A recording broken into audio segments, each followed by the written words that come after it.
Kitu cha kuomba mimi nataka niombe tena kwa serikali.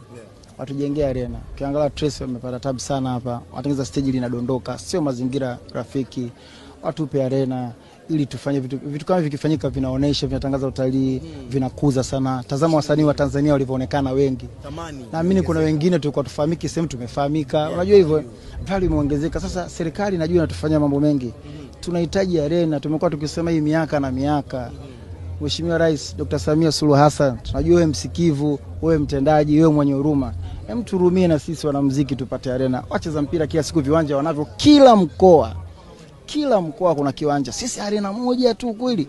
Ndio tunatia sala nchi. Tuseme kupitia sisi ndio nchi itafilisika kupitia arena. Agale kipatikana arena. Yeah, what's good, me people. Of course, my name be Black Dolagwanta, Dola Country, the MC. Original voice, the way 257, the master DJ, aka the verb killer, you already know. Ori inzo nyumba cha mukambana, guys, jo murabizi. Umeya kwari update trend na news, guys.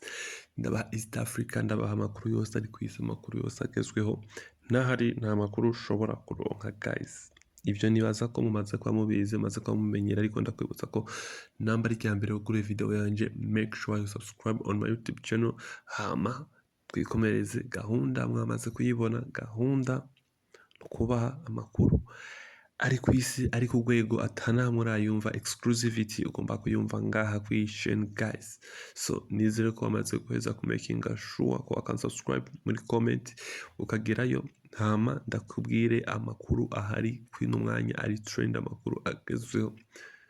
Last night ijoro riheze hariko hatangirwa ibihembo vya Trace Award Zanzibar muri Tanzania, aho hitabiriyemwe ibihanganga bitandukanye.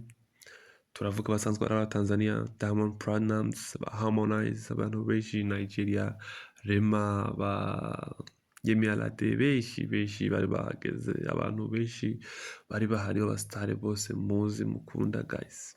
Ariko ikibazo cyagiye kuhaba, Zanzibar ni heza pe, ibintu byose byabiteguye neza.